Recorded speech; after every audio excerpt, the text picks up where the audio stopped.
पवित्र कथा का यजमान पद ग्रहण कर अपनी संपूर्ण पीढ़ियों को तारते हुए विदिशा नगर को भी एक आनंद का लाभ प्रदान किया है। एक बार जोरदार ताली बजाकर उनके लिए भी साधुवाद। सह यजमान श्री राधिका शरण दास जी महाराज एवं काशी से, बनारस से, माँ गंगा जी के पावन तट से, विश्वनाथ बाबा की पवित्र भूमि से पधारे सभी ब्राह्मण, संत, साधुजन और गुरुजन के पवित्र चरणों को प्रणाम करते हुए ये भगवान की अविरल कथा है। उधर की आवाज बढ़ाओ।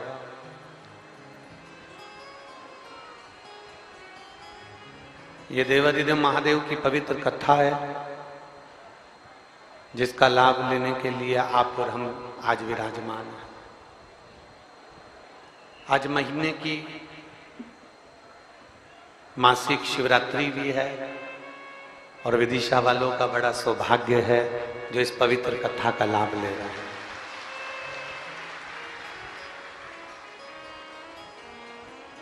जहां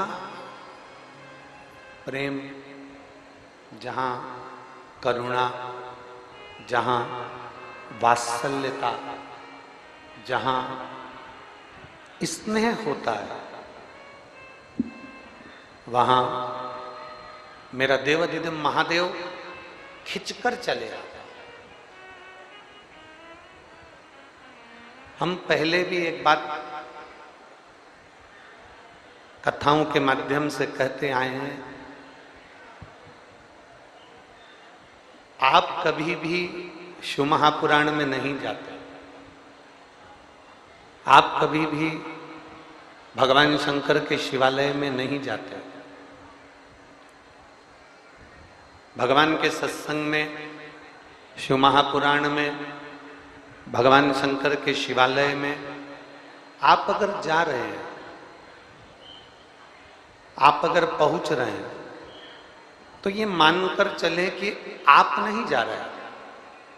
कोई मेरे भोले बाबा जी से तुम्हारा पुराना कोई संबंध होगा तो भोलेनाथ जी तुम्हें खींच कर यहाँ कथा में और शिवालय में लेकर आ जाते हैं।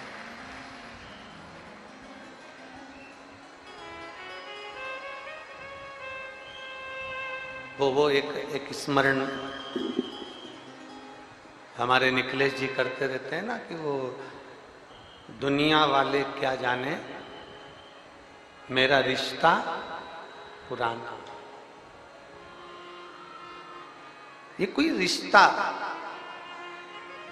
एक परमात्मा से, एक संबंध भगवान से, एक रिश्ता परमात्मा से आपका और हमारा जुड़ा हुआ है।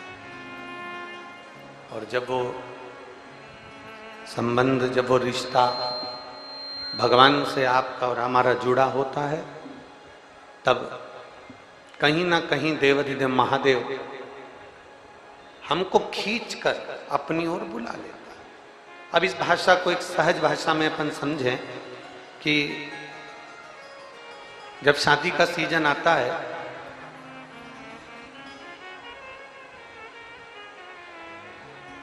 शादी के सीजन में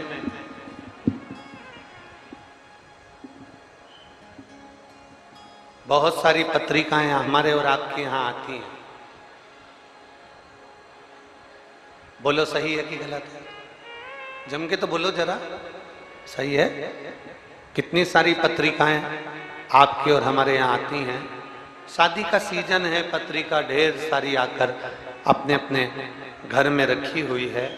पर यहाँ इतनी सारी मेरी जीजियाँ बेटी हैं, इतने सारे मेरे जीजा बेटे हैं, इतनी सारी मेरी बेटियाँ बेटा बेटे हैं, और जितने आस्था चैनल पर कथा श्रवण कर रहे हैं, जितने फेसबुक यूट्यूब पर कथा को सुन रहे हैं, जरा विचार करिएगा, इतनी सारी पत्रिकाएं आती है, इतनी सारी शादी के इनविटेशन आते हैं, इतनी सारी शादी के कार्ड आते हैं, तो क्या हम सबके घर शादी में चले जाते हैं? नहीं जाना होता।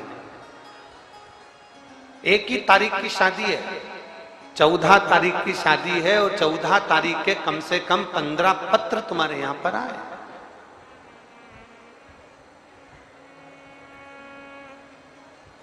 14 तारीख की शादी है और तुम्हारे घर में निमंत्रण पत्रिका 14 तारीख की कम से कम 10-12 पत्रिका तुम्हारे घर में आई है। अब तुम कितने घर जाओगे, कितने घर पहुंचोगे? शिव महापुराण की कथा कहती है आप कितने घर में जाओगे, कितने घर में पहुंचोगे, जरा विचार तो करिए। सबसे पहले आप जाओगे उसके घर में जिससे तुम्हारा प्रेम बहुत ज्यादा है, जिससे तुम्हारा स्नेह बहुत ज्यादा है, जिससे तुम्हारी आसक्ति बहुत ज्यादा है, जिस पे तुम्हारा विश्वास बहुत ज्यादा है, जिस पे तुम्हारा भरोसा बहुत ज्यादा है।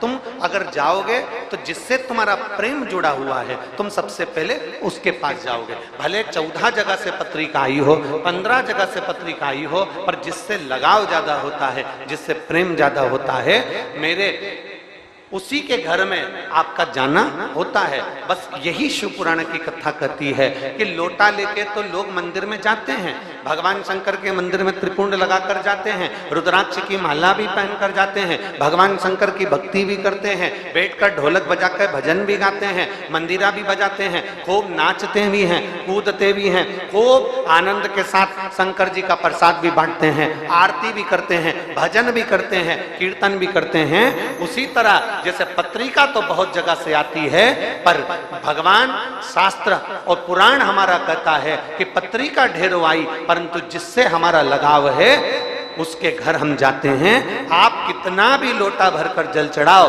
पर जिसका दिल से महादेव से लगाव होता है, महादेव उसके घर पर जरूर आते। एक प्रेम, एक स्नेह, एक वात्सल्यता, एक करुणता आपकी शिव जी के प्रति जितनी होगी, शिव आपके नजदीक में आते चले जाए, करीब में आते चले। और शंभो शरणे पड़े मांगो घड़ी रे घड़ी दुख का दया करीन दर्शन शंभो शरणे पड़ी मांगो घड़ी रे घड़ी दुख काटो दया करीन दर्शन। आपका और हमारा प्रेम परमात्मा से होगा तो परमात्मा खींच कर हमारे पास में आएगा।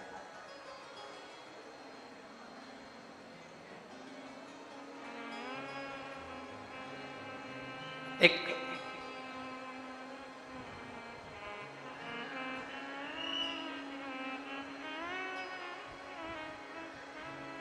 बहुत सुंदर एक कथा आती है।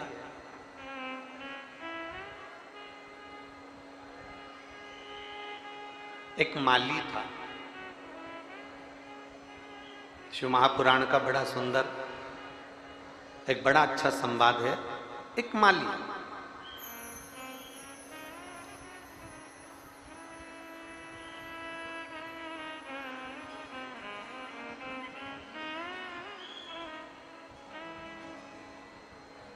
दोनों धर्म पति पत्नी दोनों मिलकर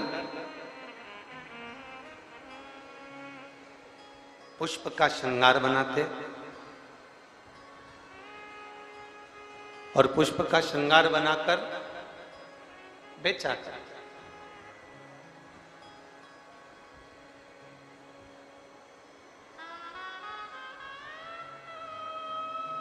जैसा वो बना सकते हैं, जैसा वो निर्माण कर सकते हैं, वैसा वो निर्माण करते हैं और निर्माण कर कर पुष्प का श्रृंगार बनाकर बेचा करते हैं।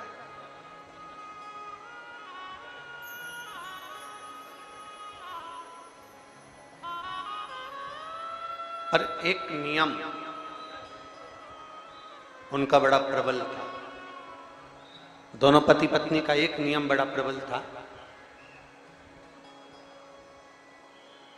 अगर उनको मालूम पड़ जाए कि कोई शंकर जी के मंदिर में जा रहा है और ये पुष्प जो लेने आया है, ये जो माला लेने के लिए आया है, जो ये माला लेकर हमारे पास से जा रहा है, पुष्प लेकर जा रहा है, तो उनका नियम था कि पुष्प लेकर जाने वाले का मालूम पड़ जाए कि ये शिवालय जा रहा है, शंकर जी के मंदिर जा रहा है, शंकर जी को जल चढ़ाने जा रहा है और पुष्प लेने के लिए आया है, तो शिव महापुराण की कथा कहती है कि वो दोनों माली और मालन,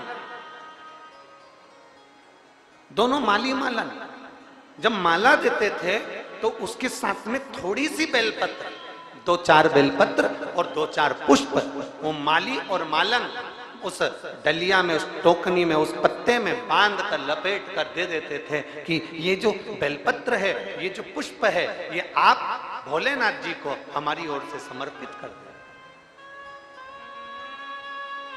ये भगवान शिव को हमारी ओर से दे देना है, भगवान शंकर को हमारी ओर से समर्पित कर देना, या भगवान देवाधिदेव महादेव को हमारी ओर से समर्पित कर दें।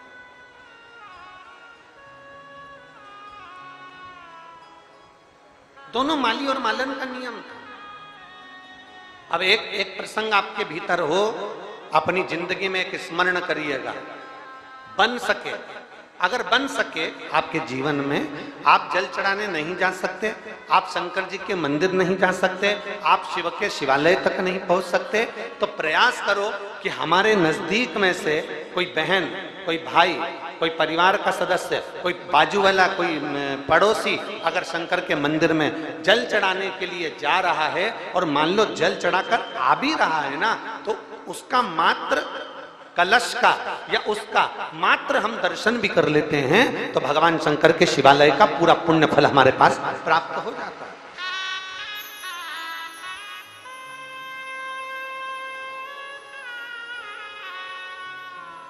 पूरा पुण्य फल प्राप्त होता है। अब माली और मालन का नियम है,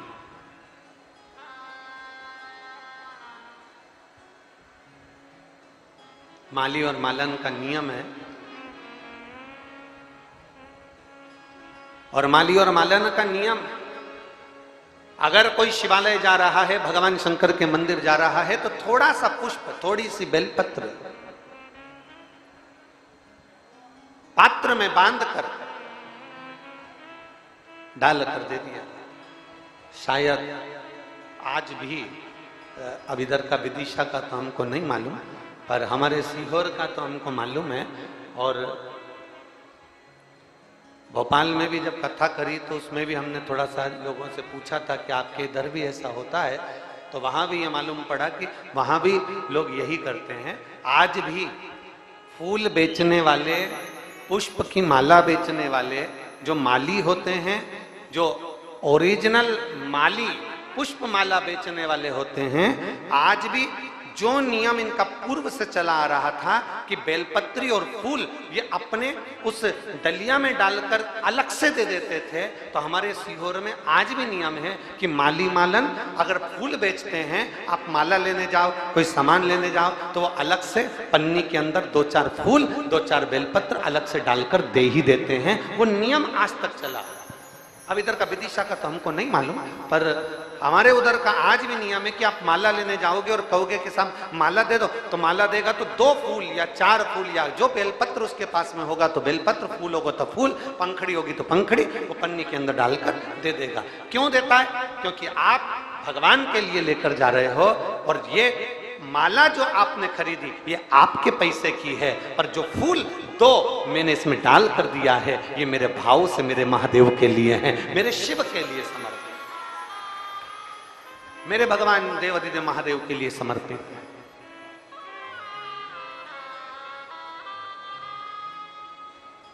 और मैंने तेरे ही भरोसे बाबा, तेरे ही भरोसे हवा बिच उड़ती जावांगी, बाबा डोर तो छड़ना कटी जावांगी, भोले मैं तेरी शंभो मैं तेरी। एक विश्वास एक भरोसा, एक दृढ़ता, शिव के प्रति समर्पण का भाव।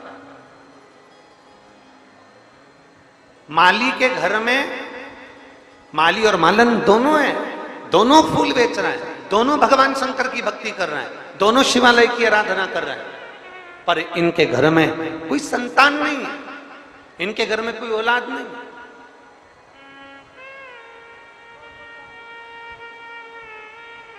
इनके घर में संतान का सुख नहीं है, इनके घर में औलाद का सुख नहीं है, इनके घर में संतान का सुख नहीं है। एक दिन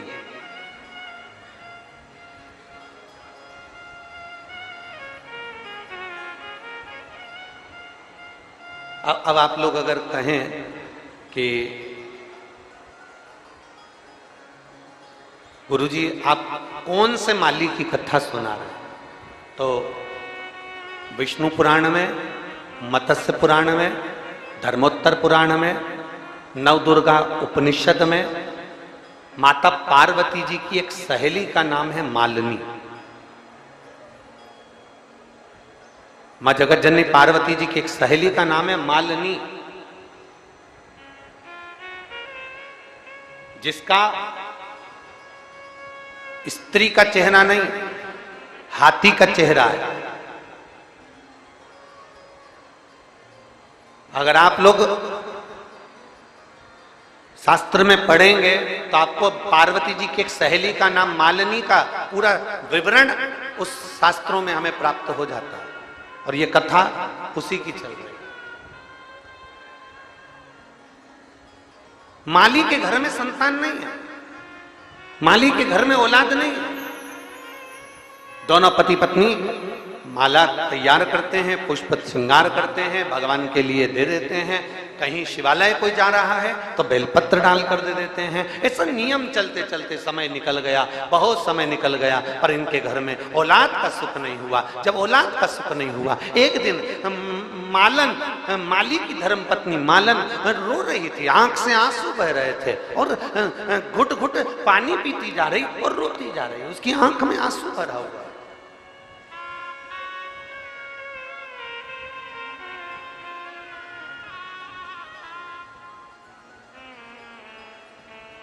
रो रही।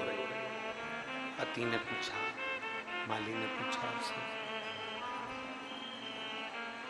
माली उससे पूछ रहा है, और माली ने उससे पूछा कि तेरी आंख में आंसू भरा हुआ है, तू रो रही है, क्यों?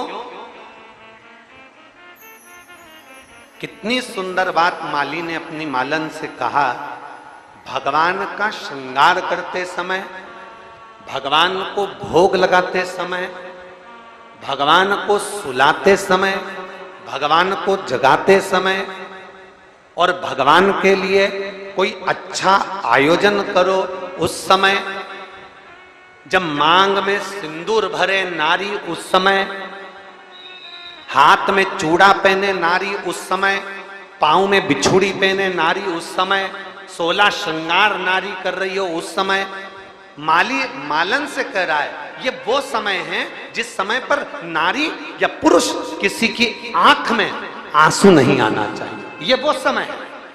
अगर स्त्री मांग में सिंदूर भर रही है, उसकी आंख में आंसू नहीं होना चाहिए। अगर नारी चूड़ा बदल रही है, उसके आंखों में अश्रु नहीं होना चाहिए। भगवान का श्रृंगार कर रहे हो तब आंखों से आंसू नहीं बहना चाहिए। भगवान को भोग लगा रहे हो, आंख में आंसू नहीं होना चाहिए। भगवान के लिए कुछ नया, सत्यनारायण भगवान की तुमने घर में कथा रख दी, कोई हवन कर दिया, कोई क्यारी कर दी, कोई यज्ञ कर दिया, कोई हवन अनुष्ठान रख दिया, कोई महामृत्युंजय का जाप रख दिया, कोई तुमने गोपाल सहस्त्र नाम का पाठ रख दिया, श्री सूक्त पुरुष सूक्त कोई अनुष्ठान रख दिया, कोई गणेश चतुर्थी का तुमने अनुष्ठान रख दिया, तो घर में अगर अनुष्ठान हो रहा है तो तुम्हारी आंखों में यजमान जो होता है, जो भगवान का भक्त जो होता है, उसकी आंखों में जल नहीं होना चाहिए। और मालन तुम रो रही हो, मालन माली मालन से करे तू रो रही,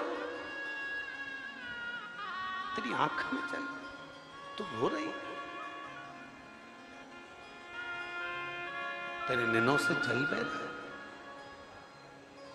हम जिस माला को तैयार करते हैं, हम जिस पुष्प को तैयार करते हैं, हम जिस भगवान के श्रृंगार को तैयार करते हैं, उस श्रृंगार को तैयार करते समय हम ये सोचते हैं कि ये भगवान के श्रृंगार में जाएगा, भगवान के पास जाएगा, तो रोना नहीं चाहिए।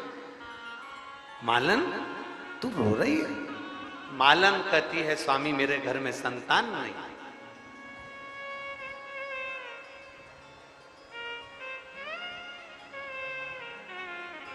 मेरे घर में औलाद नहीं है।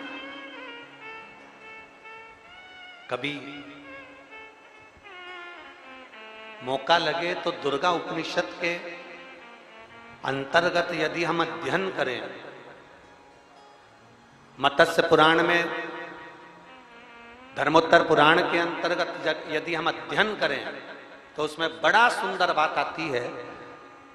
माली ने अपनी मालन से कहा तू एक काम कर, अब रोना नहीं। सारी दुनिया के लोग मंदिर जाकर बेलपत्र चढ़ाते हैं, पुष्प का श्रृंगार करते हैं, तू एक काम कर, श्रावण का महीना चालू हो रहा है और तू भी 2 बेलपत्र और 2 लोटा जल भगवान देवाधिदेव महादेव के शिवालय पर लेकर जा। फिर निवेदन, मेरी जीजियों से, मेरे जीजाओं से, मेरी माताओं से, मेरे भाइयों से, मेरी बेटियों से, मेरे बेटाओं से, श्रावण के महीने में दिखावा कर कर मेरे भोलेनाथ जी को मत ले जाना। श्रावण के महीने में दिखावा कर कर मेरे भोले बाबा को रिझाना नहीं है। श्रावण के महीने में वो कहते हैं ना, ढेर सारे लोग मंदिर जाएंगे, ढेर सारी निमंत्रण पत्रिका आएगी, पर उसके घर हम जाते हैं जिसका प्रेम होता है। तो श्रावण में मेरे बाबा को ऐसे रिझा लेना, मेरे शंभू को, मेरे विश्वनाथ को, मेरे महाकाल राजा को, मेरे कुबेर भंडारी को ऐसे रिझा लेना कि मेरा देवाधिदेव महादेव तुम्हारे दरवाजे पर आकर खड़ा हो जाए, तुम्हारे दुख को काटने के।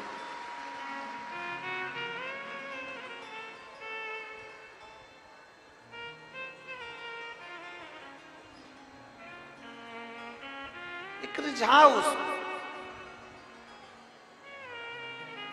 कहां से लाऊं गंगा, कहां से लाऊं यमुना, कहां से लाऊं गंगा, कहां से लाऊं यमुना, कहां से लाऊं सरयू अपार पड़ी रे। ओ भोले तेरी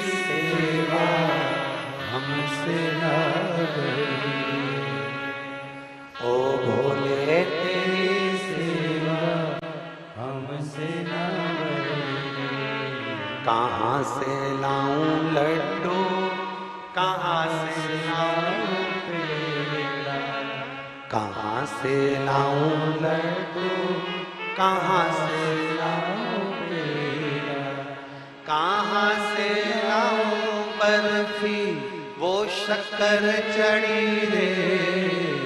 ओ भोले तेरी सेवा हमसे ना बड़ी। ओ भोले तेरी सेवा हमसे ना बड़ी।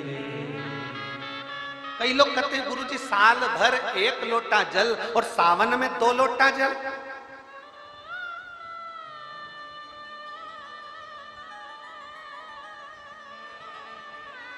श्रावण के महीने में 2 लोटा जल।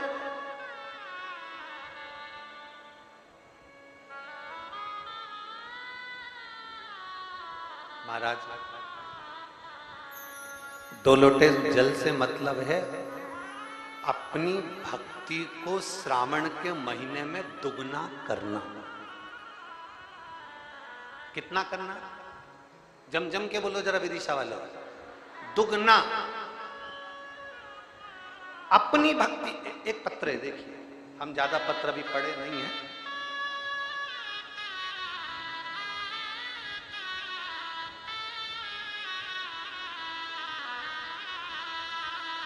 मैं मालती सोनी, मेरे पति का नाम है मनमोहन सोनी, विट्ठल नगर विदिशा की रहने वाली हूं। कहीं बैठी हो मालती सोनी, मेरे पति का नाम है मनमोहन सोनी, विट्ठल नगर विदिशा की रहने वाली है। अगर कहीं बैठी हो तो बेलपत्र लेने आ सकती हैं। कहीं बैठी हो तो हाथ हिला सकती हैं और बेलपत्र लेने के लिए आ सकती हैं। अगर कहीं बैठी हो तो अपने दोनों हाथ हिला सकती हैं। बैठी हैं? कहीं बैठी हो तो हाथ हिला सकती हैं। मैं मालती सोनी, मेरे पति का नाम है मनमोहन सोनी, मैं विट्ठल नगर विदिशा की रहने वाली हूं। मेरे पति की अचानक तबीयत बहुत खराब हो गई। पत्र को आप लोग एलईडी पर, आस्था चैनल पर पत्र को पढ़ सकते हो, टीवी पर पत्र को पढ़ सकते हो। मेरे पति की अचानक तबीयत बहुत खराब हो गई। वो किडनी के पेशेंट हैं। अगस्त 2023 में वो वेंटिलेटर पे थे और उनका कैटेना लेवल 32 था। अतः उनका डायलिसिस करवाना पड़ा और बहुत परेशानियां झेल ली। गुरुदेव, इतना हॉस्पिटल के चक्कर लगने लगे कि मंदिर जाने का कोई को समय नहीं मिल पाता। अब करें तो करें क्या? उनका डायलिसिस चालू हो गया, डायलिसिस चलता रहा और डायलिसिस चलते चलते तभी मेरी बेटी ने पशुपतिनाथ का व्रत किया और शिवजी के मंदिर में जाना प्रारंभ करा। सीहोर गई, वहां से रुद्राक्ष लाई और रुद्राक्ष लेकर आने के बाद रुद्राक्ष का जल, जब रुद्राक्ष लेकर आ गई तो रुद्राक्ष का जल देना प्रारंभ करा। बेटी ने पशुपतिनाथ का व्रत किया और भगवान से प्रार्थना करना प्रारंभ करी कि कुछ भी कर कर मेरे पापा को ठीक करो। रात को 9:15 वाला जो आंवले के वृक्ष का उपाय है वो मेरे परिवार वालों ने करना प्रारंभ करा। और बाबा का मैं क्या गुणगान करूं गुरुदेव। डायलिसिस तो चलता रहा पर समय की अवस्था में वेंटिलेटर से नीचे उतार दिया गया और बाबा की कृपा से वो थोड़े ठीक हुए।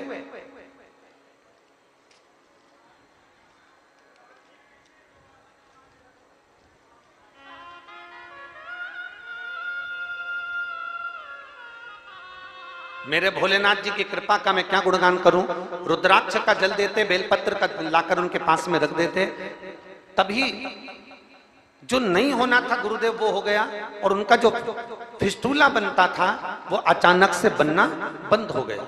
अब तो डॉक्टर भी हैरान हो गए कि ये फिस्टूला बनना कैसे बंद हो गया। अब करें तो करें क्या, समस्या भारी सी लगने लगी और तबीयत एकदम सी खराब होने लगी। अब करें क्या? तभी फिर शिवजी के मंदिर में जाकर बेलपत्र रखी और उस बेलपत्र को उनके पास में कपड़े में लाकर रखा। शिवजी का चढ़ाया हुआ जल उनके शरीर पर लगाया और वापिस उनको डॉक्टर के पास लेकर गए। हम रोज बाबा से विनती करते थे कि इनका डायलिसिस बंद हो जाए, इनकी किडनी काम करना प्रारंभ कर दे। हम उनको लेकर वापिस डॉक्टर के पास पहुंचे तो डॉक्टर आश्चर्य में पड़ गया कि इनकी किडनी ने काम करना चालू कर दिया, अब इनको डायलिसिस की जरूरत नहीं है। ये शिव तत्व। मैं मालती सोनी, मेरे पति का नाम मनमोहन सोनी, विट्ठल नगर विदिशा की रहने वाली हूं। ये शिव तत्व, ये ओघड़ी, ये शंभु, ये त्रिकालदर्शी, ये कैलाश। गला पकड़ रहा है। भगवान शिव की अविरल भक्ति को जो प्राप्त करता है, अर्थात शिव महापुराण की कथा कहती है कि अभी तक जो तुम 1 लोटा जल समर्पित कर रहे हो, 1 लोटा जल चढ़ा रहे हो, अब श्रावण के महीने में कितना लोटा? जम के बोलो जरा, 2 लोटा। अर्थात अपनी भक्ति को हमें बढ़ाना, अपनी भक्ति।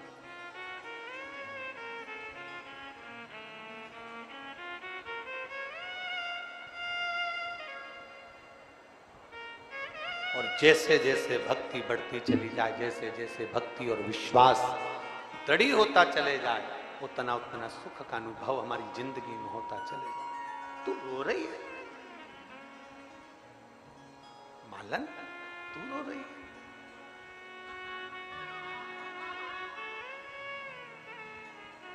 श्रावण का महीना लग रहा है, तू 2 लोटा जल लेकर, 2 बेलपत्र लेकर शिव के मंदिर में जा। और आप सबसे निवेदन है, अगर बेलपत्र ना मिले, शिवजी पे जो चढ़ी हुई बेलपत्र रहती है उसी को धोकर भगवान शंकर को समर्पित कर दो।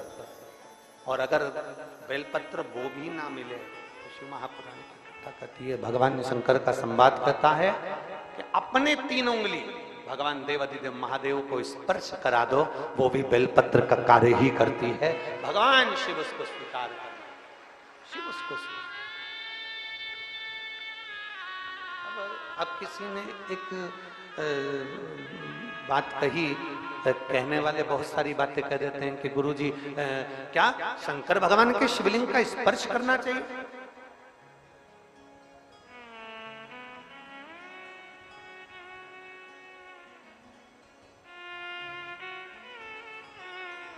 क्यों नहीं?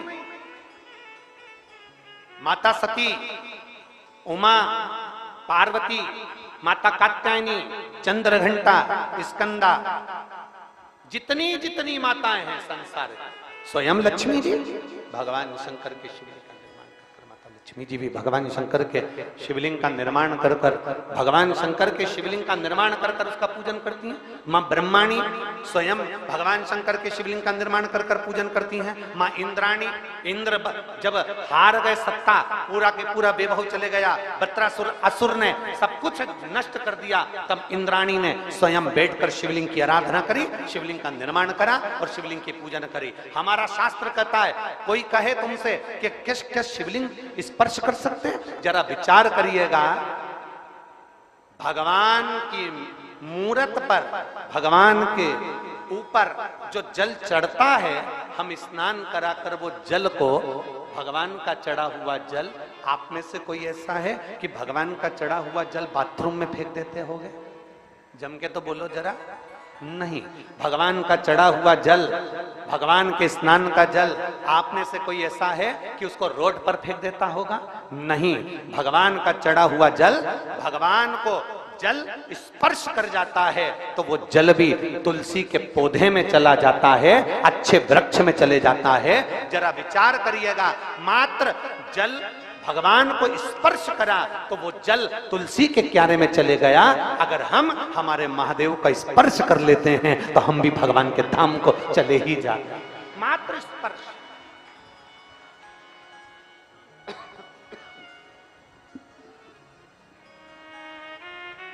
स्पर्श मात्र से हम भगवान शंकर के करीब में पहुंच जाते हैं, शिव के नजदीक में पहुंच जाते हैं, शंकर के करीब में पहुंच जाते हैं। मात्र स्पर्श।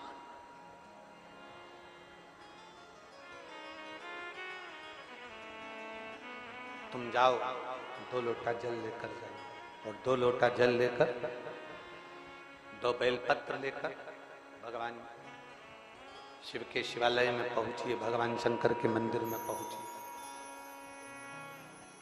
चलिए। और शंभु शरणे मांगू घड़ी रे, दुख काटो दया करी दर्शन आपको। चलिए, 2 लोटे जल लेकर, मालन 2 लोटे जल लेकर, साथ में 2 बेलपत्र लेकर भगवान शंकर के शिवालय की ओर चले।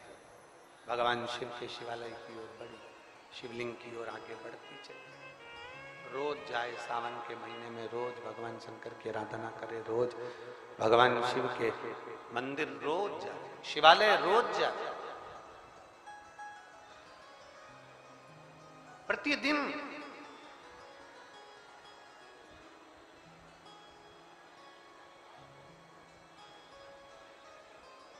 अब जब रोज भगवान शंकर के मंदिर की ओर चली, एक दिन मालन के पास में भी चढ़ाने के लिए बेलपत्र नहीं थे। श्रावण का महीना था,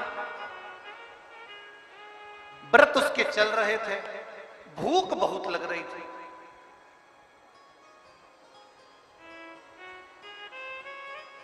दो व्रत हैं,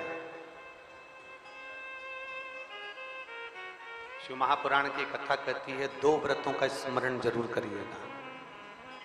पहला सावन के महीने के सोमवार, दूसरा शिवरात्रि।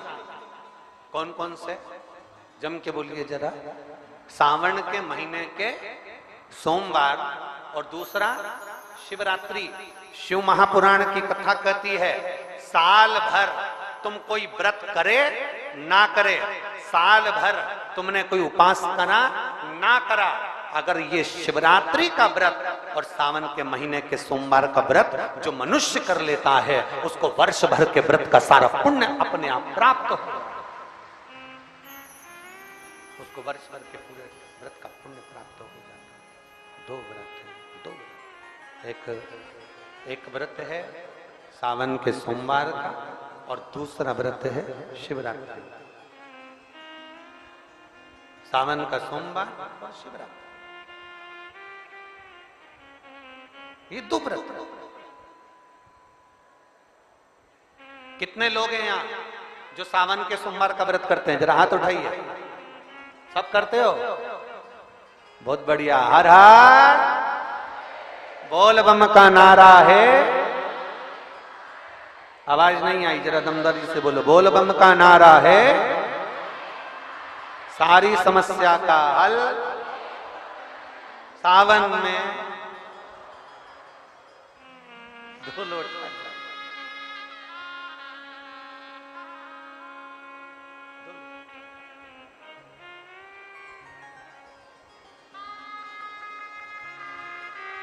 बस हाथ में 2 लोटा का जल भरा हुआ। भक्ति को दुगना करना है, भजन को दुगना करना है, स्मरण को दुगना करना है, व्रत साधना को दुगना करना है। सावन के महीने में अपनी साधना को, अपने भजन को, अपनी भक्ति को, अपने बल को, भगवान की विरल भक्ति को बढ़ाना है, इसको दुगना करना है।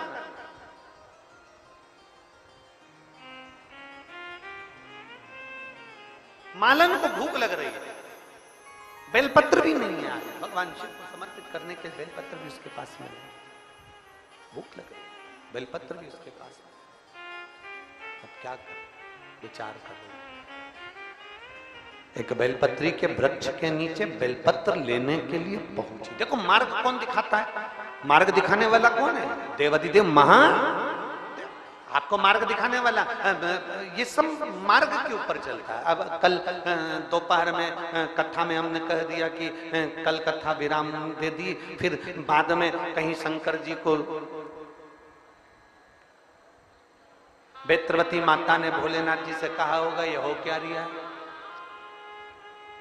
तो फिर मालूम पड़ा कि कथा फिर चालू हो गई। तो ये सब मार्ग दिखाने वाला देवादिदेव महादेव है। भगवान शंकर ओगड़दानी, त्रिकालदर्शी, कैलाशी, अविनाशी है, सब मार्ग दिखाता है। अब इसको लगी भूख, और भूख के साथ में इसके पास में नहीं थी बेलपत्र। बेलपत्र नहीं तो ये भगवान बेलपत्र लेने के लिए वृक्ष के नीचे पहुंच गई। जिस बेलपत्री के पेड़ के नीचे गई थी, इसको स्मरण नहीं आया, इतनी भूख लग रही थी। उसी बेलपत्र के नीचे एक छोटे से मट्टी के पात्र में कुछ मीठा प्रसाद रखा हुआ था। इसको नहीं मालूम कि किसने रखा, इसको नहीं मालूम कि कहां से आया। बस बेलपत्र लेने के लिए गई थी, और बेलपत्र ले जाते उसने वो पात्र का दोना, वो मिट्टी का पात्र उठा लिया और देवादिदेव महादेव के मंदिर में लेकर पहुंच गई।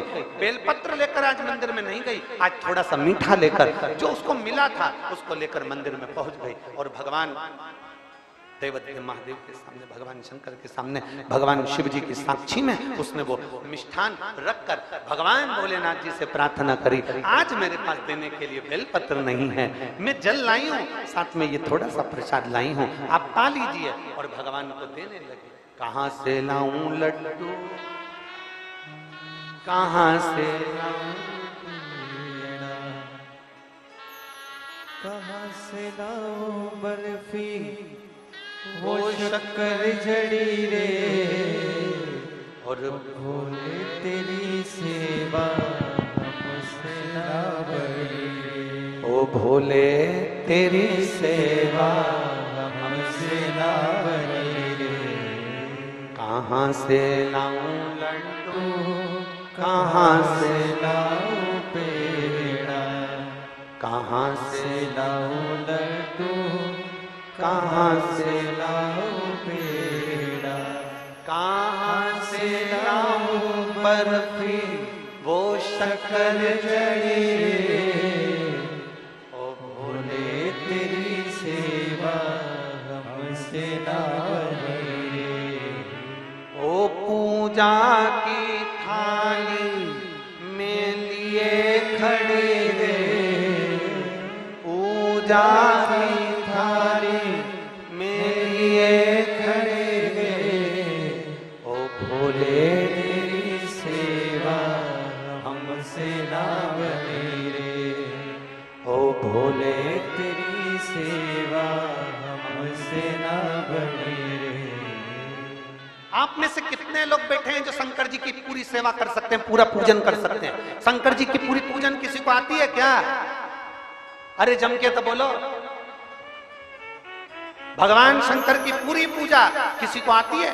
स्वयं नारायण भगवान विष्णु स्वयं रूप रखकर आए और स्वयं माता पार्वती जी से कहते हैं, पार्वती तुम्हें मंत्र नहीं आता, पार्वती तुम्हें साधना नहीं आती, पार्वती तुम कोई श्लोक नहीं जानती, पार्वती तुम अक्षर नहीं जानती, पार्वती तुम शंकर की पूजा नहीं जानती, पार्वती तुम शंकर की आराधना नहीं जानती, ना तुम मंत्र, ना कोई विद्या, ना तंत्र, ना साधना, तुम भगवान शंकर की पूजन करना नहीं जानती, तुम्हें शिव कभी नहीं मिल सकते। पार्वती जी छोटी सी अवस्था में गुफा के अंदर बैठकर तप साधना में लगी थी। भगवान नारायण ने जब रूप धर कर बोला कि तुम्हें कुछ नहीं आता, पार्वती जी कहती हैं मुझे कुछ नहीं आता, बस एक काम तो आता है, लोटा भर कर जल चढ़ाना तो आता है, मेरा शंकर मुझे मिलेगा।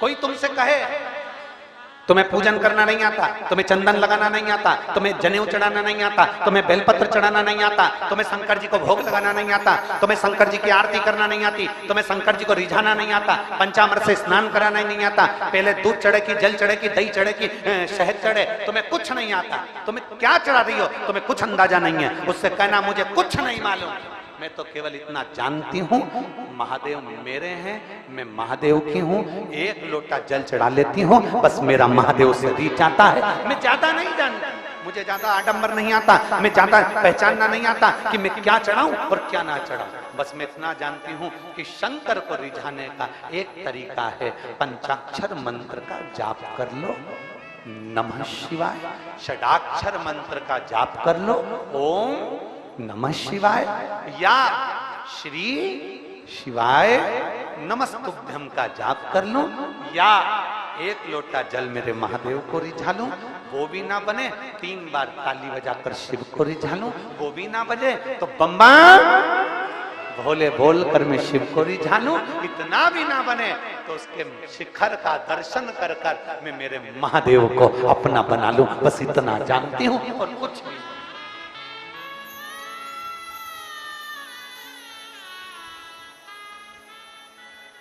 कहाँ से लाऊं गंगा, कहाँ से लाऊं यमुना, कहाँ से लाऊं गंगा, कहाँ से लाऊं यमुना, कहाँ से लाऊं सरयू अपार पड़ी रे, ओ भोले तेरी सेवा हमसे ना बने रे। हम नहीं जानते, हमें कुछ नहीं आता, हम तो इतना जानते हैं कि शिव को कैसे रिझाया जाए, शंकर को कैसे मनाया जाए।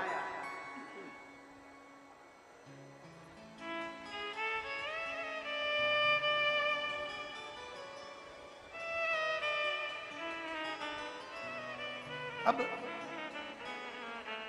आप शिव जी को रिझा रहे हो, भगवान शंकर को रिझा रहे हो, आप भगवान शिव की आराधना कर रहे हो, आप शंकर जी का स्मरण कर रहे हो, आप शिव भक्ति कर रहे हो, आप शिव में अपना ध्यान लगाए। एक बार हम बुधनी में कथा करने गए, बहुत पहले की बातें हैं ये, अब तो इतना समय नहीं मिल पाता, अब ये सब 20-20, 19-19, 22-22 साल पहले के प्रसंग हैं।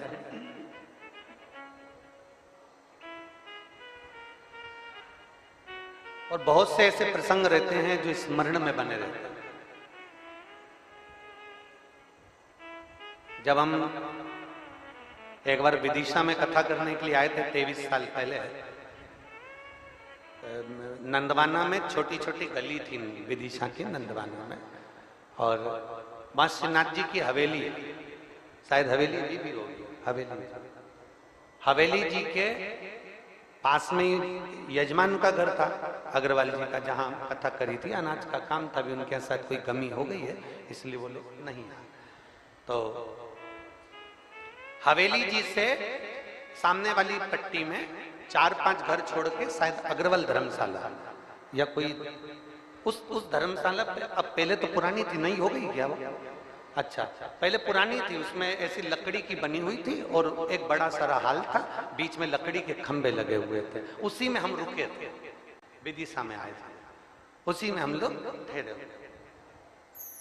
23 साल पहले का स्मरण, और हम आए थे कथा करने, और उससे पहले का एक प्रसंग श्रीनाथ जी की हवेली का हमको सुनने को मिला था विदिशा का, कि ठाकुर जी की हवेली में यमुनाष्टक का पाठ था, और एक विदिशा की एक माँ जो यमुना जी से इतना स्नेह करती थी, ठाकुर जी से इतना स्नेह करती थी कि वो यमुनाष्टक के पाठ में पूरा श्रृंगार कर कर पहुंच गई थी, और जैसे यमुना जी के अष्टक का पाठ का पर्दा हटा, वैसे यमुना जी का फोटो बीच में से चटक गया था और उसके प्राण छूट गए।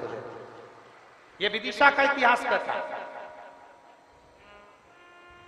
ये विदिशा की कथा कहती है, मतलब विदिशा में भगवान की भक्ति को प्राप्त करने वाले, भगवान की अविरल भक्ति को संजोने वाले, भगवान की अविरल भक्ति को दिल में रखने वाले, अगर कहीं दर्शन करना हो तो एक बार विदिशा की पुण्यमय धरा पर आकर जरूर करिएगा। शिव को रिझाना, राम को रिझाना, कृष्ण को रिझाना, अविरल भक्ति को धारण करना, ये कुछ पुराने प्रसंग। पहले हम विदिशा, एक बार हम बेरेसिया भी गए थे 22 साल पहले, वहाँ श्री गोपाल जी अगाल जी के यहाँ रुके थे, जगदीश जी सारडा जी की धर्मपत्नी रजनी सारडा जी कथा कर रही, उस समय पर दीपक शर्मा जी उन गेज वाले, उनकी माँ बुजुर्ग थी, और दीपक शर्मा जो गेज वाले उनकी माँ बुजुर्ग, और वो उनका नियम था कि ठाकुर जी की हवेली में, जब बेरसिया में गहुई समाज की हवेली जी थी ठाकुर जी की, उसमें वो रोज प्रतिदिन माला जी तैयार करके और लेकर। ऐसा ही एक प्रसंग बुधनी का स्मरण आता है। अब बुधनी में एक कथा करने के लिए दशहरा वाला मैदान में गए, तो एक महिला वहां आकर, जब हम छोटे ही थे तो वहां की बोली, गुरुजी, हमने कहा क्या है? मेरा पति मुझे भजन में नहीं आने देता। हमने कहा तेरे पति को भजन से क्या दिक्कत है? बस आने नहीं देता है, और मैं आ भी गई ना तो मेरे को आंख दिखाएगा और उठा के ले जाएगा। मैंने कहा तेरे पति को भजन से क्या तकलीफ है? हमने कहा तेरे कल पति को लेकर। अब वो अपने पति को लेकर आ गई, और हमने पूछा कि तू इसको भजन में क्यों नहीं आने देता? उसने कहा पहले महाराज इसको बाहर करो, पहले इसको बाहर करो।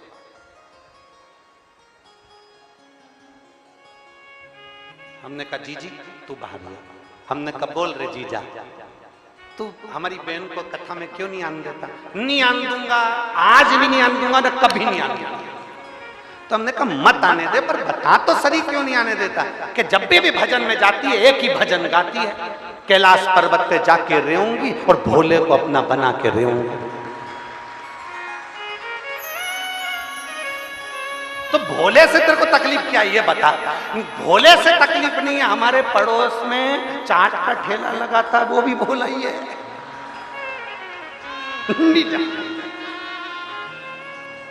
इसको नहीं जानना।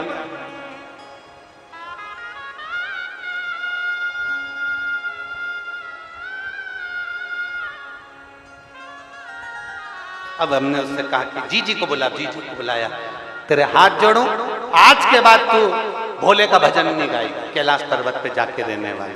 तो कि नहीं गाऊंगी, कसम, आज से सौगंध खाऊंगी।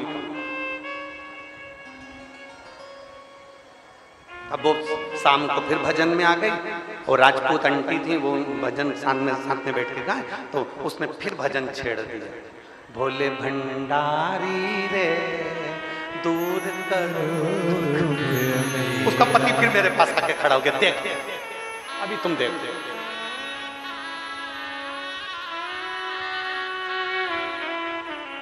शिव कथा कहती है भाई। वो तो पुराने प्रसंग हैं तो याद आ जाते हैं, पर अगर शिव पुराण कहती है तुम अपनी अविरल भक्ति पर ध्यान दो।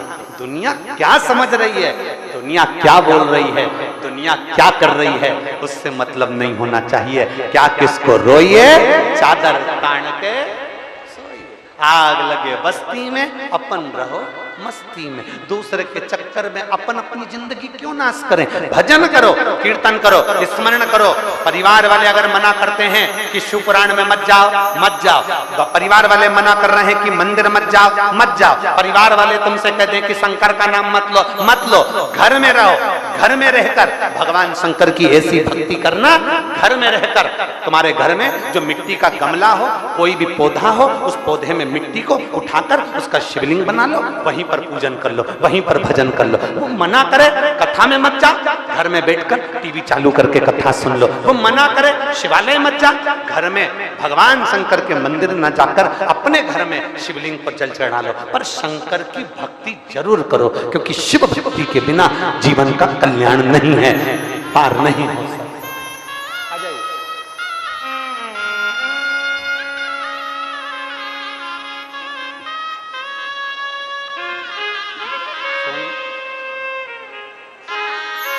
ये मालती सोनी जी बिठक में गए।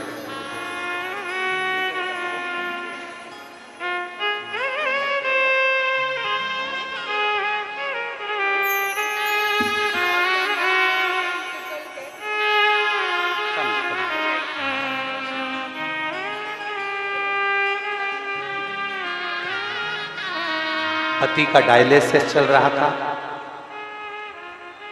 वेंटिलेटर पे थे।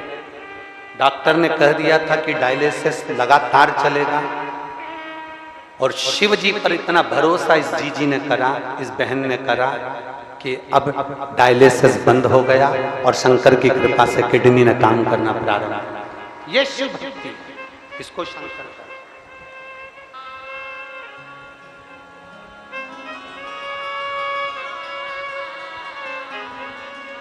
एक अविरल भक्त, एक विश्वास। 2 लोटा जल लेकर चली। आज जल नहीं, हाथ में जल और साथ में प्रसाद शिव जी के सामने रख दिया। मेरे पास कुछ भी नहीं है भोलेनाथ, ये बेलपत्री के पेड़ के नीचे मुझे ये प्रसाद मिला था, मैंने तुझे ला कर दिया।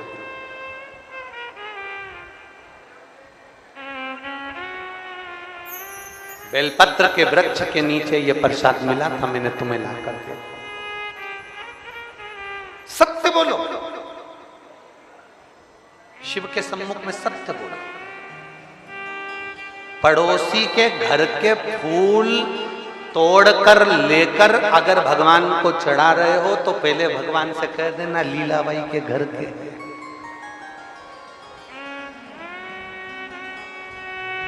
ये जो पीले वाले हैं ना, ये 3, ये लीलाबाई की आंखें, और ये लाल वाला गुलाब का है ना, वो तो रोड के किनारे लगा था, मैं तोड़ के ले आई, तेरे लिए लेके आई हूं। सत्य बोलो।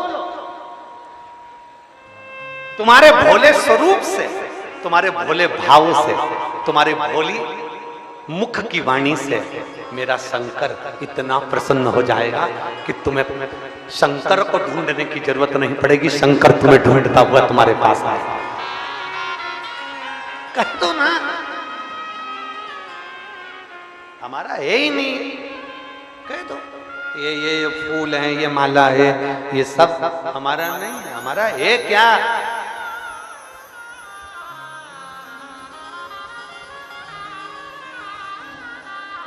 सारी भगवान शंकर को सब चीज जो चढ़ाई जा रही है वो सब की सब कौन सी अच्छी, सब झूठी होने के बाद भी शिव स्वीकार कर रहे हैं। सब झूठी होने के बाद भी स्वीकार। तेरी पूजा में जल ले आई, उसे मछली भी झूठा कराई। जल कैसे चढ़ाऊं भोले कैसे, महादेवा भोले कैसे करूं तेरी सेवा। तेरी पूजा में दूध ले आए उसे बछड़ा भी झूठा कराए। दूध कैसे चढ़ाऊं भोले कैसे भिजाऊं महादेवा भोले कैसे करे तेरी सेवा। तेरी पूजा में फूल ले आए उसे भवरा भी झूठा कराए। फूल कैसे चढ़ाऊं भोले कैसे भिजाऊं महादेवा भोले कैसे करे तेरी सेवा। बाबा हम तुझे जल चढ़ाते हैं वो मछली का झूठा। बाबा हम तुझे दूध चढ़ाते हैं तो दूध निकालने वाला पहले बछड़े को छोड़ता है। बछड़े को छोड़ता है, जब बछड़ा दूध पीता है बछड़े को हटा लेता है तब दूध निकालता है। तो दूध भी झूठा, जल भी झूठा। फूल चढ़ाती हूँ वो फूल भंवरे का झूठा, इल्ली का झूठा, मक्खी का झूठा। बाबा तुझे अगर मिठाई का भोग लगाऊं वो भी झूठा है। हे बाबा संसार में हम जन्मे हैं, ये संसार भी झूठा है। पर तू जल को स्वीकार करता है, झूठे दूध को स्वीकार करता है, झूठी शहद को स्वीकार करता है, झूठे दही को स्वीकार करता है और झूठे मिष्ठान को स्वीकार कर लेता है। तो मेरे जैसे झूठे को भी स्वीकार कर लेना, बस इतनी कृपा। अपने अवगुण मेरे विश्वनाथ बाबा के सामने गिना दो। अपने अवगुण मेरे महाकाल बाबा के सामने गिना दो। अपने अवगुण मेरे कुबेर भंडारी के सामने गिना दो। अपने अवगुण गिनाइए। मेरा ये अवगुण है।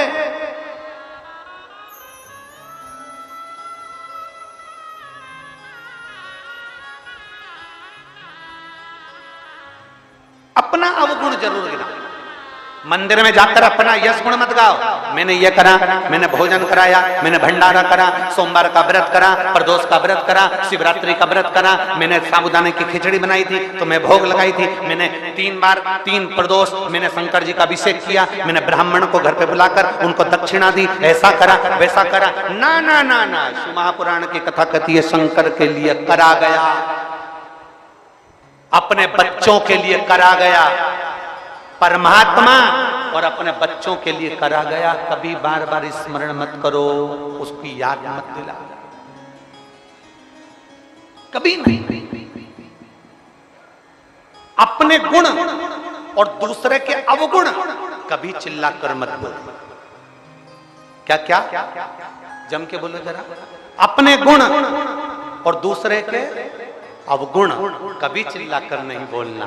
उसे कुछ नहीं आता, आप मत बोलो चिल्लाकर कि उसको ये नहीं आता। नहीं, अपना गुण भी किसी को मत बताओ, दूसरे का अवगुण भी मत बताओ। कई सास कह देती है मेरी बहू में तो अकल नहीं है, उसमें तो लक्षण नहीं है। चिल्ला चिल्ला कर पड़ोसी क्या कह दिया, रिश्तेदारों में कह दिया मेरी बड़ी बहू अच्छी है, छोटी बहू ऐसी है, छोटी अच्छी है, बड़ी अच्छी ऐसी है। तो हमने चिल्ला चिल्ला कर अवगुण बताया।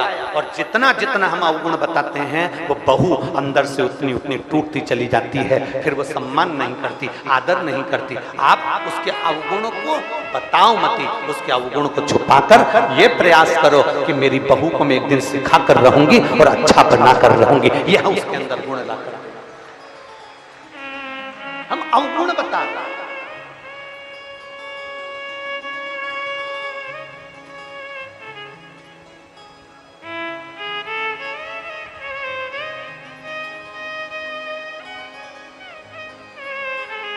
मालनी वो मालन पहुंच गई और क्या कह रही है, ये तो मुझे बेलपत्र के वृक्ष के नीचे मिला, आपके लिए लेकर आई। प्रणाम करती हूँ आपको, आप पा लीजिए। शंकर जी से कह रही है आप पाओ पाओ।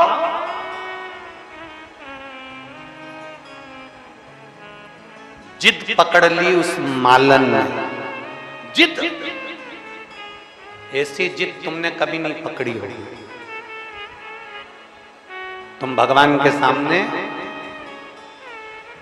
भोजन बनाकर ले जाते हो, भोग लगाते हो, उठाकर लाते हो, पूरा खा जाते हो। कभी तुमने भगवान के सामने जाकर जिद पकड़ी? ए कन्हैया, ए मेरे राम जी, ए मेरे ठाकुर जी, ए मेरे भोलेनाथ जी, ये लेकर आई हूं, खाना तो पड़ेगा। जब तक नहीं खाओगे तब तक मैं भी नहीं खाऊंगी। जिद जिद होती है। मालन ने जिद पकड़ी, मुझे ये बेलपत्री के पेड़ के नीचे से मिला है, तुम्हें खाना पड़ेगा, तुम्हें जीना पड़ेगा। बैठ गई। शिव जी नहीं आए, शंकर नहीं आए। माली ढूंढने के लिए निकला, माली ढूंढने के लिए निकला।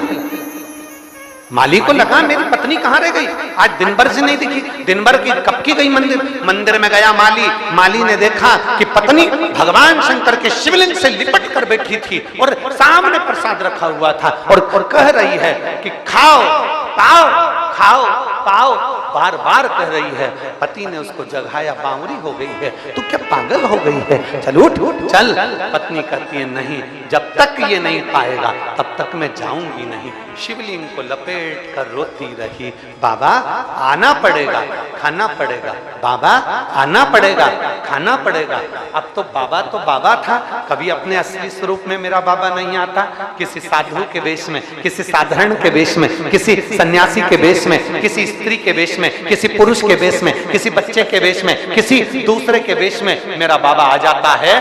और मेरा बाबा आया और बाबा ने आकर तुरंत हाथ से पात्र उठाकर कहा, मालन ये किसका प्रसाद रखा है? मालन ने कहा ये शंकर जी के लिए रखा है, मैंने रखा है। मालन मुझे भूख लग रही है, मैं बहुत दूर से चलकर आया हूं, क्या मैं इस प्रसाद को खा लूं? क्या मैं इस प्रसाद को खा लूं? मालन ने कहा मैंने तो बाबा के लिए रखा था, पर आप यदि भूखे हो तो आप खा लो, मैं बाबा को दूसरा बनाकर खिला दूंगी। इतने में बाबा ने कहा मालन तू तो ये प्रसाद की जिद पकड़ कर बैठी है भोलेनाथ जी से कि तुम्हें खाना पड़ेगा। मालन कहती है जिद मैंने पकड़ी है, पर भूख तुम्हें लग रही है ना, इसलिए तुम इसको पालो, पथिक हो, खाकर तुम जाओ, मैं बाबा से बात कर लूंगी। बस भोलेनाथ जी ने उस प्रसाद का कणका मात्र मुख में लिया, और जो मुख में लिया, मुख में लेते से ही मालन पीछे पलट कर देखती है तो चलते हुए मेरे महादेव निकल के जा रहे हैं। ये प्रतिबिंब मालन, प्रतिबिंब।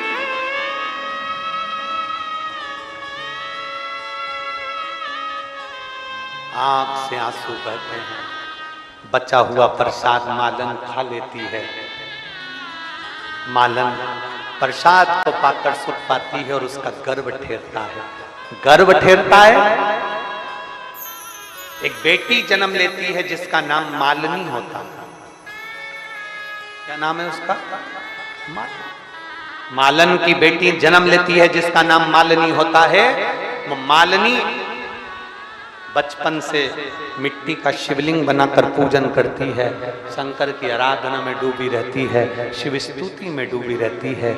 माली और मालन अवस्था पाकर प्राण छोड़ देते हैं। मालिनी अकेली रह जाती है, फूल बेचती, माला बनाती, माला श्रृंगार बनाती, बेचती और अपना यापन करती। समय की अवस्था में मालिनी के भी प्राण छूट जाते हैं। प्राण छूटने के बाद मालिनी शंकर का श्रृंगार करते करते प्राणों को छोड़ती है, तो पार्वती जी की सहेली बनकर निवास कर लेती है मालिनी।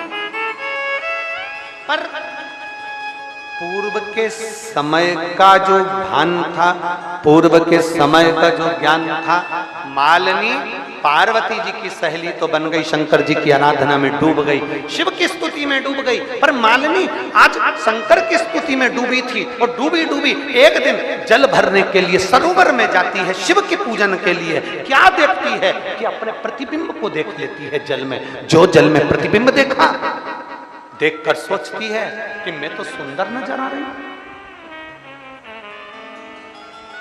मैं सुंदर दिख रही हूं।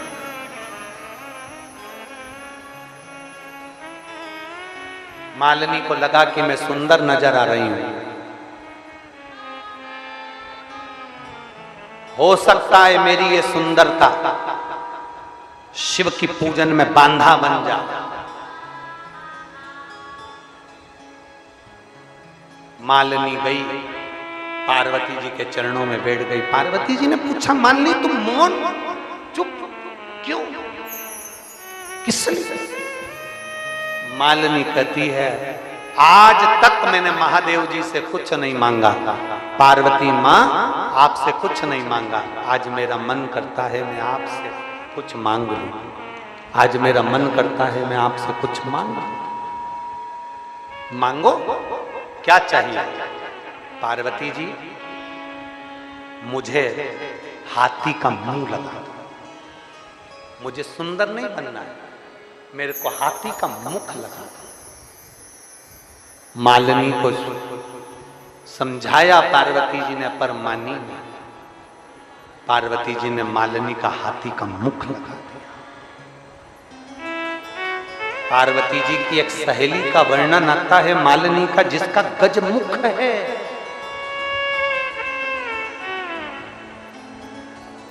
गजमुख, जिसको गणेश जी महाराज की धाय माता के रूप में भी माना गया कि गणेश जी महाराज को मालिनी अपनी गोदी में खिलाती है। गजानन गजमुख है, गजमुख। शिव को रिझाने के लिए बहुत सारे धन दौलत संपदा और बहुत सारी वस्तुओं की जरूरत नहीं है। मालिनी का चरित्र कहता है, मां पार्वती जी की सखी का चरित्र कहता है कि एक लोटा जल से भी आप शिव को रिझा सकते हो। बस अपना हृदय भोला रखना, साफ रखना, निर्मल रखना। एक पत्र है,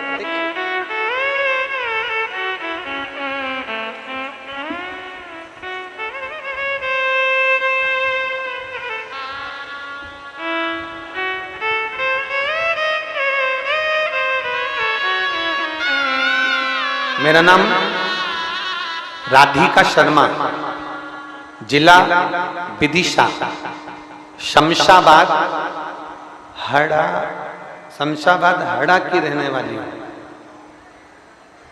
कहीं बैठी हो तो हाथ हिला सकती है।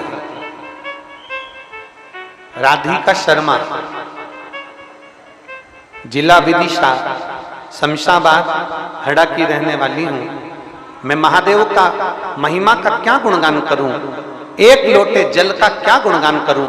मेरे नाना जी के पेट में अचानक दर्द होने लगा, तब हमने उन्हें डॉक्टर को दिखाया तो डॉक्टर ने 1 महीने का कोर्स दे दिया। फिर उन्हें आराम नहीं लगा, हम उन्हें भोपाल ले गए और उन्होंने भी 1 महीने का कोर्स दे दिया और उनका टेस्ट हुआ।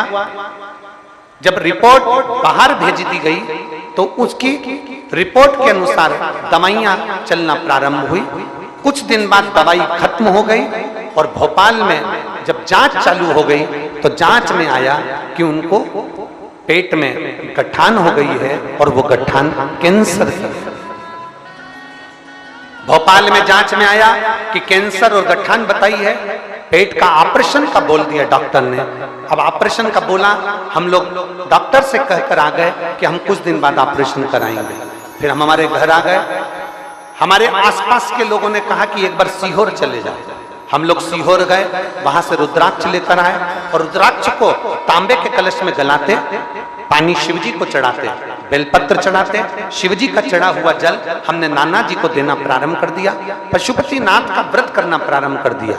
मैं बाबा का क्या गुणगान करूं। तब हमने 1 महीने की बाद में वापिस डॉक्टर के पास ऑपरेशन की तारीख लेने के लिए गए और डॉक्टर ने फिर वापिस जांच करना प्रारंभ करी तो रिपोर्ट नॉर्मल आ गई और कहा इनको कैंसर नहीं है और पेट ठीक हो गया। हम शिव जी को नमन करने के लिए कहीं बैठी हो तो आकर बेलपत्र ले जा सकती हैं। राधिका शर्मा, जिला विदिशा, शमशाबाद हड़ास की रहने वाली हैं।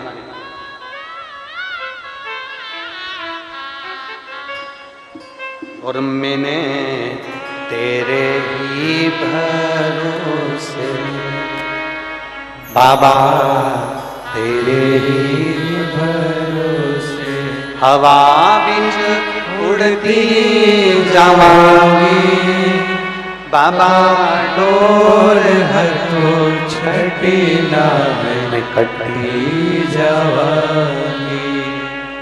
शिव को रिझे भगवान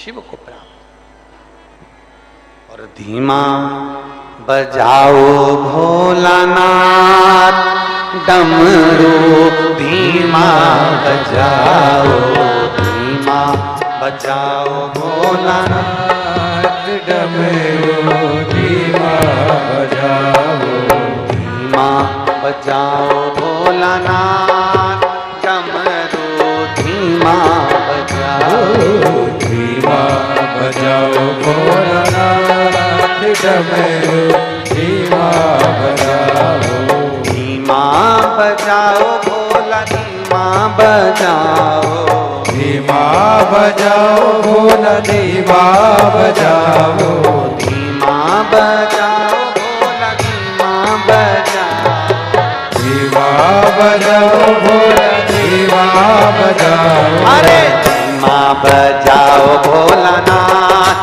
डमरू धीमा बजाओ धीमा बजाओ भोलानाथ डमरू धीमा बजाओ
सुन के ब्रह्मा जी आए, डमरू की धुन सुन के ब्रह्मा जी आए, ब्रह्मा जी आए संगे ब्रह्मणी को लाए, ब्रह्मा जी आए संगे ब्रह्मणी को लाए।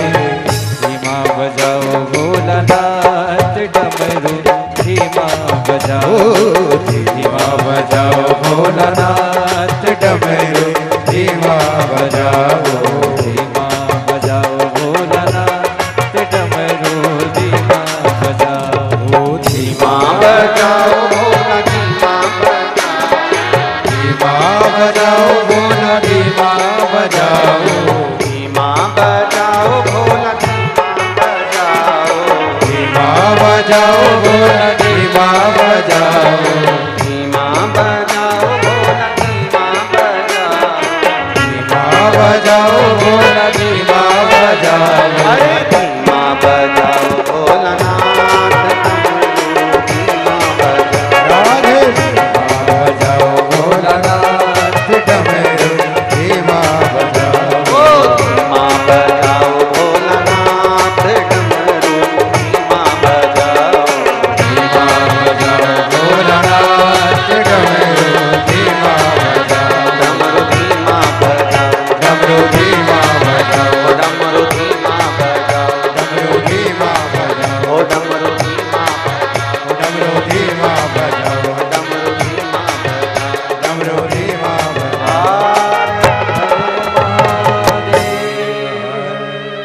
अपने स्थान पर बैठकर भगवान मन से बाबा को प्रार्थना करिए, दिल से भगवान देव महादेव से अपने मन की बात बड़े भाव के साथ करिए। भगवान शिव स्वीकार करें। आज मासिक शिवरात्रि है।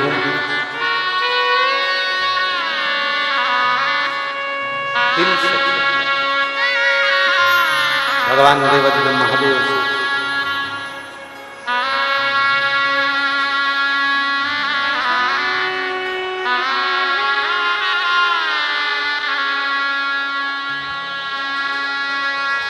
सभी लोग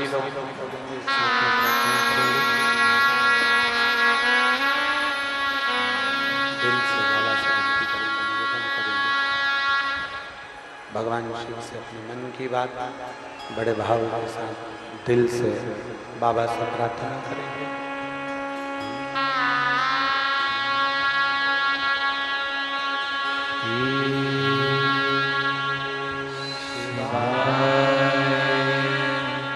नमस्ते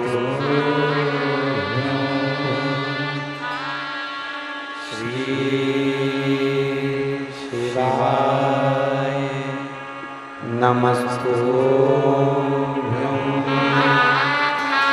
श्री शिवाय, नमस्ते श्री शिवाय, नमस्ते श्री शिवाय, नमस्ते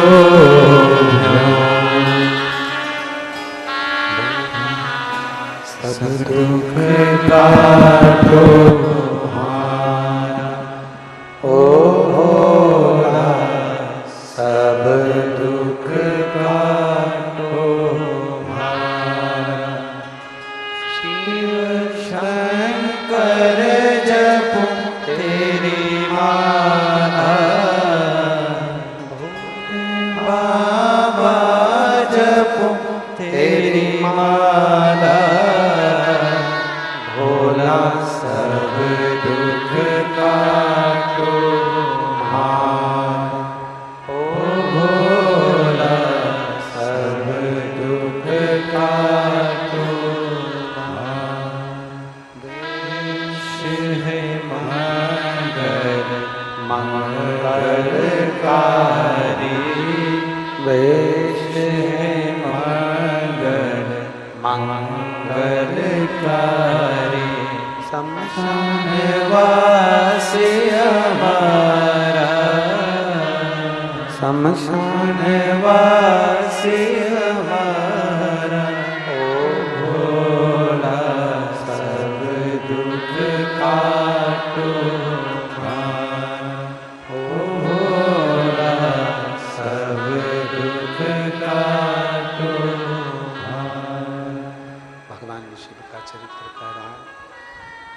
भगवान शंकर का संवाद कर रहा है, शिव महापुराण की कथा कर रही है, भगवान देवादिदेव महादेव का चरित्र कर रहा है।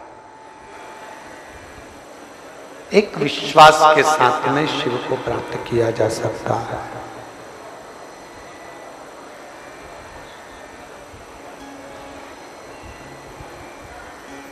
कोई कहे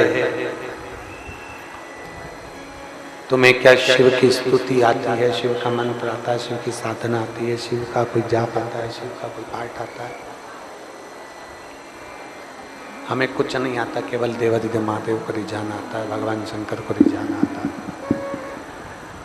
भगवान शंकर को केवल रिझाना आता है, उनको प्राप्त करना आता है।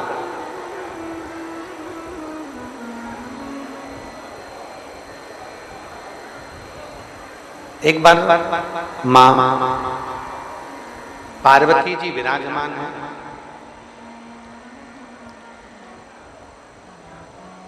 तारकासुर के 3 रिटर्न नहीं आ रहा है, गला अलग पकड़ रहा है। तारकासुर के 3 पुत्र हैं, तारकाक्ष, विदुम्माली और कमलाक्ष, 3।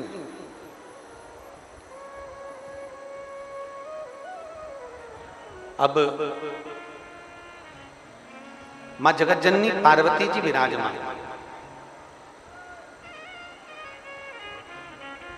तारकासुर के मरने के बाद में, तारकासुर के प्राण छूटने के बाद में, तारकासुर के जाने के बाद में तीनों ने विचार किया, तारकाक्ष, विदुम्माली, कमलाक्ष की, तीनों ने विचार किया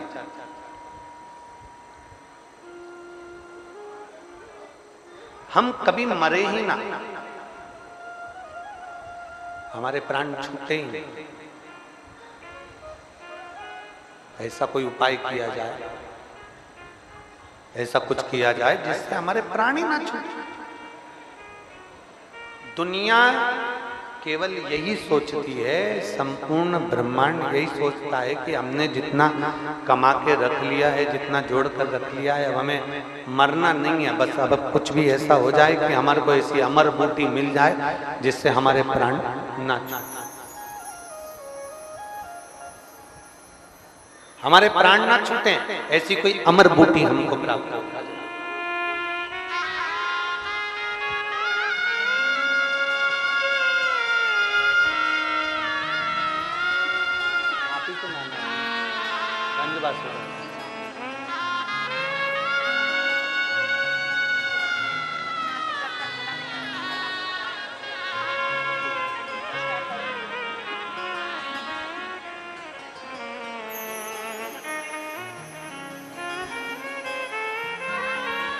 शिव कथा करे,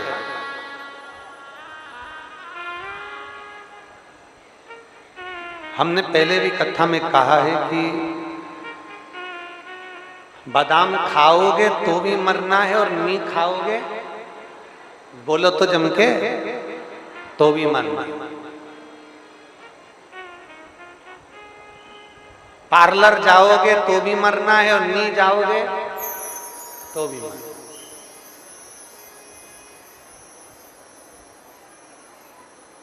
मरना सबको है,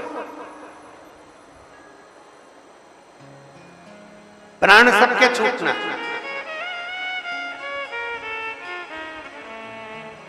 जाना सबको है, पर सब एक अंदाजा लगा कर बैठे हैं कि चाहे कुछ भी हो मैं ना मरूं। शिव महापुराण की कथा कहती है, पाप इन हाथों से हुआ है तो प्रायश्चित भी इन्हीं हाथों से करते हुए चल जाए।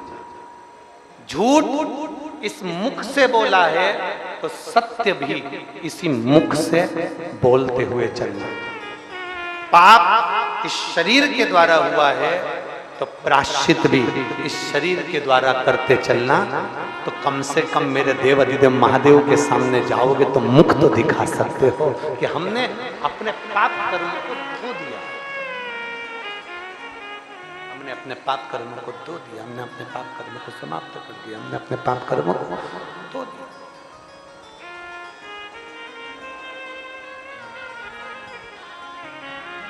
फिर निवेदन, अरे मत बुरे कर्म कर बंदे वरना पछताएगा, भगवान की आंखों से तू बच नहीं पाएगा, तू बच नहीं पाएगा। अरे ओ अज्ञानी मत करना दानी, तेरे कर्म का फल भी तू ही पाएगा,